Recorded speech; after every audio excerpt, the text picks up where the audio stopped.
मेरे प्रिय कैडेट्स, आप सभी को मेरा नमस्कार। जैसे कि हम स्पर्श भाग एक के अंतर्गत गद्य भाग में से दूसरा अध्याय एवरेस्ट मेरी शिखर यात्रा, इसका हम विस्तृत जो है अध्ययन कर रहे हैं। इसके लेखिका जो हैं बचेंद्री पाल, ये स्वयं जो है ये पूरा ब्यौरा जो है इसमें कलमबद्ध किया है।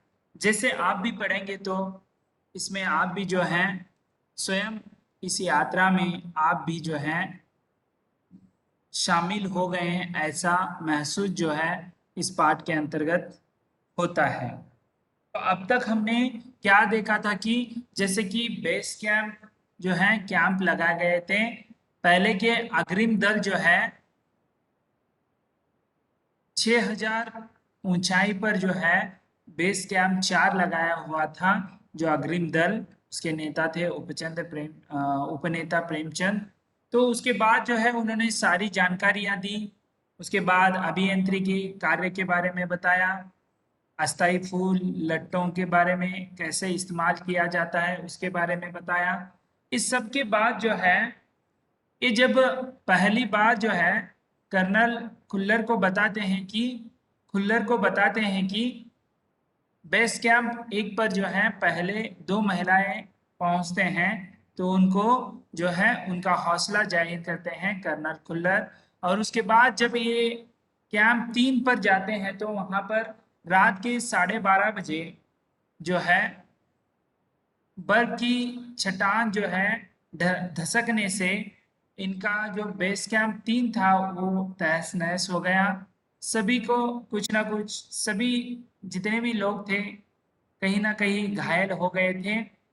तो इसी बीच जो है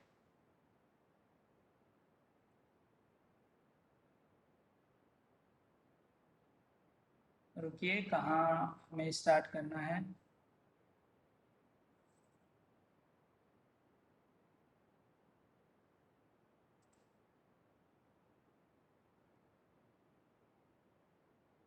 देखिए, तो बचेंद्री पाल उसमें बच गई है या नहीं, ये हम देख रहे थे। तो यहाँ से अभी प्रारंभ होता है। यह क्या हो गया था, एक लंबा बर्फ का पिंड हमारे 1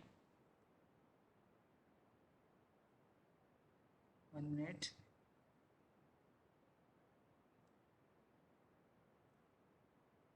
एक लंबा बर्फ का पिंड हमारे कैंप के ठीक ऊपर लोस्ते ग्लेशियर से टूटकर नीचे आ गिरा था। ग्लेशियर नदी जो है आ गिरा था और उसका विशाल हिमपुंज बना गया था। हिमखंडों, बर्फों के टुकड़ों तथा जमी हुई बर्फ के इस विशालकाय पुंज ने एक एक्सप्रेस रेलगाड़ी की तेज गति और भीषण गर्जना के साथ सीधी ढलान से नीचे आते हुए हमारे कैंप को तहस नहस कर दिया। वास्तव में हर व्यक्ति को चोट लगी थी। यह एक आश्चर्य था कि किसी की मृत्यु नहीं हुई थी। ठीक है, तो यहां तक हो गया था। आगे देखेंगे अभी। लोब्सांग अपनी छुरी की मदद से हमारे तंबू का रास्ता साफ करने में सफल हो गए थे और तुरंत ही अत्यंत तेजी से मुझे बचाने की कोशिश में लग गए। देखिए, यानी इसका मतलब यहाँ पर बचेंद्र पाल जो है उस हिमा जो पिंड है उसके अंदर फंसी हुई थी। लेकिन लोब्सांग के जो स्विज की छुरी थी, जो कटर कहते हैं, हो सके तो आगे के स्लाइड में होगा, दिखाऊंगा मैं। स्विज छुरी से जो है तुरंत, जैसे आप पेड़ काटने के लिए इस्तेमाल करते हैं, वैसे उस बर्फ को काट कर जो है अत्यंत तेजी से जो है इनको बचाने की कोशिश किया गया। थोड़ी सी भी देर का सीधा अर्थ था मृत्यु। बड़े बड़े हिमपिंडों को मुश्किल से हटाते हुए उन्होंने मेरे चारों तरफ की कड़े जमे बर्फ की खुदाई की और मुझे उस बर्फ की कब्र से निकाल बाहर खींच लाने में सफल हो गए। तो यहाँ पर आप देख सकते हैं स्ट्रेचर जो है जो घायल व्यक्तियों को ले जाने के लिए प्रयोग करते हैं, बहुत ही हल्का होता है। और जब इसके पर घायल व्यक्ति को लेटाया जाता है तो दो लोग जो है आराम से इसे लेकर जा सकते हैं।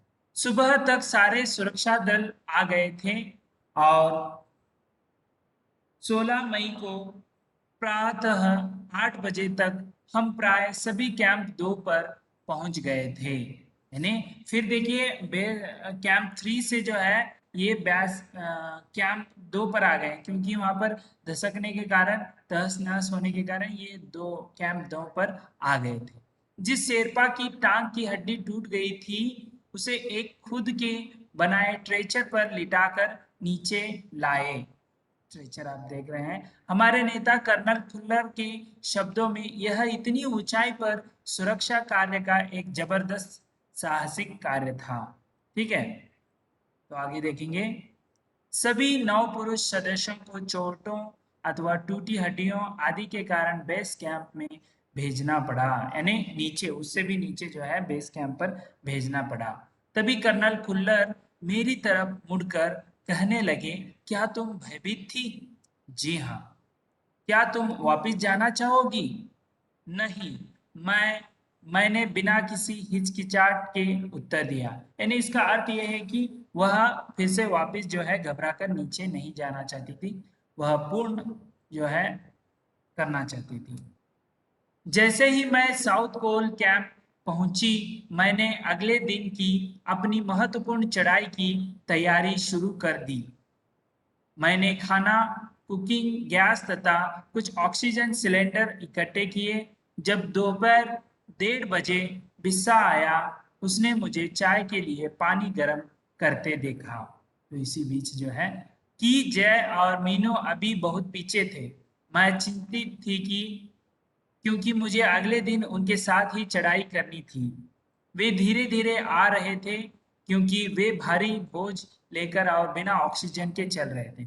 देखिए, कहीं भी जाते हैं तो समूह के साथ जाना पड़ता है। इसीलिए जय और मीनू जो है, तीन व्यक्ति जो हैं, उनके साथ जो है बचेंद्री पाल को जाना होता है।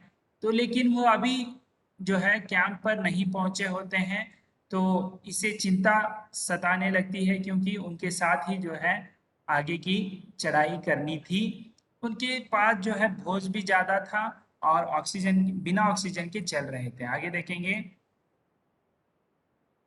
दोपहर बाद मैंने अपने दल के दूसरे सदस्यों की मदद करने और अपने एक थर्मस को जूस से और दूसरे को गर्म चाय से भरने के लिए नीचे जाने का निश्चय किया। मैंने बर्फीली हवा में ही तंबू से बाहर कदम रखा। जैसे ही मैं कैंप क्षेत्र में बाहर आ रही थी, मेरी मुलाकात मीनू से हुई की और जय अभी कुछ पीछे थे। मुझे जय जेनेवा स्पर्श की चोटी के ठीक नीचे मिला। देखिए, तो इसका मतलब ये है कि जहां रुकने का स्थल था वहां से अभी जो है जय की मीनू नहीं आए थे, तो ये फिर से जो है नीचे जा रही है और वहां पर जय की मीनू को ढूंढने के लिए। उसी बीच जो है एक कैंप पर मीनू से मुलाकात हुई। उसके बाद जय से मिली और जेनेवा स्पर्श की चोटी, वहां पर बहुत सारे चोटी हैं, ठीक नीचे मिला। जय जो है वहां पर मिला। उसने कृतज्ञता पूर्वक चाय वगैरह पी लेनी, लेकिन मुझे और आगे जाने से रोकने की कोशिश की।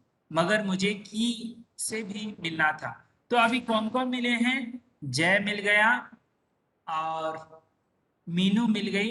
अभी की को जो है ढूंढना था, लेकिन जय रोकता है, लेकिन यह न सुनते हुए फिर से जो है उसे ढूंढने निकलती है। मगर मुझे की से भी मिलना था। थोड़ा सा आगे और आगे नीचे उतरने पर मैंने की को देखा। वह मुझे देखकर हक्का बक्का रह गया।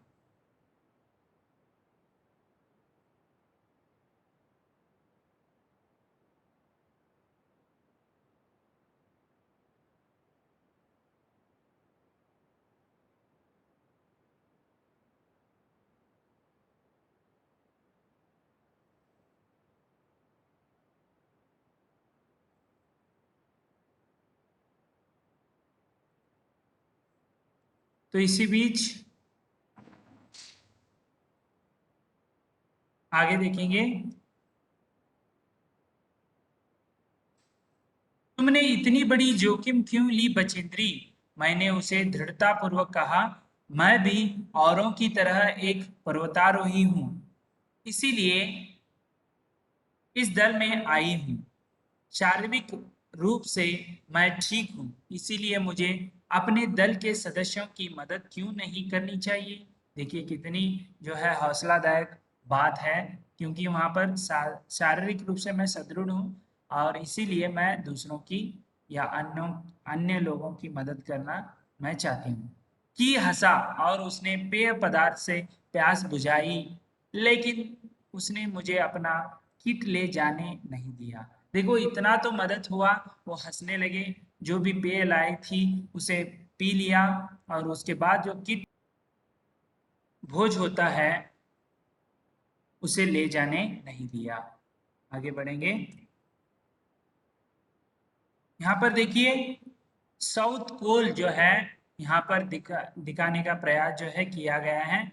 देखेंगे इस तरह है। थोड़ी देर बाद साउथ पोल कैंप से लैटो और बिस्सा हमें मिलने नीचे उतर आए और हम सब साउथ पोल पर जैसे भी सुरक्षा और आराम की जगह उपलब्ध थी उस पर लौट आए। साउथ पोल पृथ्वी पर बहुत अधिक कठोर जगह के नाम से प्रसिद्ध है। देखिए बेस कैंप से लेकर आपको यहाँ पर मैं चित्र जो है एरो मार्क से दिखा रहा हूँ। बेस कैंप से जो है कैंप 1, कैंप 2, कैंप 3, उसके बाद 4 आता है जो साउथ पोल यहाँ पर होता है, जो एवरेस्ट के नजदीक है। और यहाँ पर क्या कहते हैं, पृथ्वी पर बहुत अधिक कठोर जगह के नाम से जो है जाना जाता है। यहाँ से बेस कैंप 3 से जो है यहाँ पर दुर्घटना हो गई थी, उसके बाद उन्हें बेस कैंप 2 पर आना पड़ा था और बाद कर्नल कुल्लर के बात करने के बाद जो है फिर से चढ़ाई कर कर अभी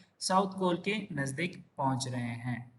अगले दिन मैं सुबह 4 बजे उठ गई, बर्फ पिघलाया और चाय बनाई। कुछ बिस्कुट और आधी चॉकलेट का हल्का नाश्ता करने के बाद मैं लगभग 5:30 बजे अपने तंबू से निकल पड़ी। अंगदरोजी बाहर खड़ा था और कोई आसपास नहीं था। देखिए अभी जो है साउथ पोल पहुंच चुके हैं, बहुत ही नजदीक है और वहां पर अकेला जो है अंगदरोजी खड़ा हुआ था। अंगदर्जी बिना ऑक्सीजन के ही चढ़ाई करने वाला था, लेकिन इसके कारण उसके पैर ठंडे पड़ जाते थे, इसीलिए वह ऊंचाई पर लंबे समय तक खुले में और रात्रि में शिखर कैंप पर नहीं जाना चाहता था। इसीलिए उसे या तो उसी दिन चोटी तक चढ़कर साउथ पोल पर वापस आ जाना था अथवा अपने प्रयास को छोड़ देना था। तो आपको समझ में आ रहा है कि अभी साउथ पोल जो है यहाँ पे आपने देखा है, यहाँ से वो अभी चोटी के ऊपर, एवरेस्ट की चोटी के ऊपर जाना चाहते हैं, लेकिन अंगदरो जी क्या करते हैं, बिना उनके जो है ऑक्सीजन के वे चढ़ने वाले थे, उसके कारण पैर भी ठंडे पड़ सकते थे। इसीलिए उन्होंने क्या कहा, उन्होंने कहा किया है कि एक ही प्रयास में चढ़कर जो है वापिस आना चाहते थे।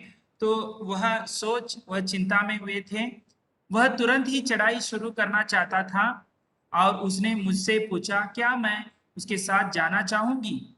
मैंने बचेंद्री पाल को भी वह पूछने लगते हैं। एक ही दिन में साउथ पोल से चोटी तक जाना और वापस आना बहुत कठिन और श्रमसाध्य होगा। ये दो कार्य मुश्किल था। इसके अलावा आदि अंगदरोजी के पैर ठंडे पड़ गए तो उसके लौटकर आने का भी जोखिम था। देखो पैर ठंडे पड़ गए तो यानी सर्कुलेशन जो है नहीं होगा। मुझे फिर भी अंगदरोजी पर विश्वास था और साथ साथ मैं आरोहण की क्षमता और कर्मठता के बारे में भी अस्वस्थ थी। अन्य कोई भी व्यक्ति इस समय साथ चलने के लिए तैयार नहीं था। देखिए कोई साथ चलने भी तैयार नहीं था।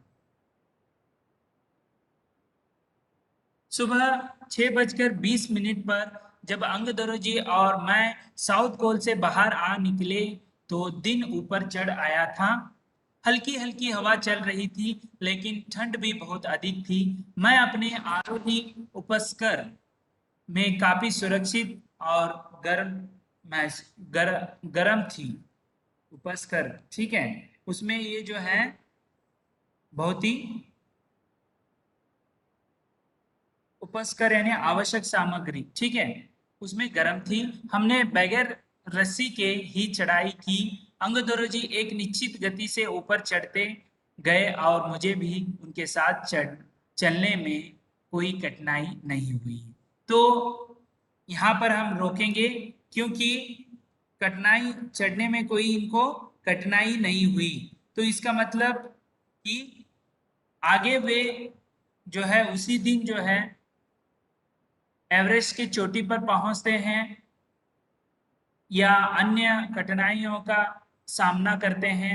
वे हम एक तो अब तक तो जो है वो अंगदोरजी के साथ अकेले ही जो है बचेंद्री पाल साउथ कोल से जो एवरेस्ट की चोटी है वहां पर पहुंचना चाह रहे हैं। तो वो सफलता होते हैं या कठिनाई को झेलना पड़ता है, वह हम अगले वीडियो में या लाइव क्लास में देखेंगे। धन्यवाद।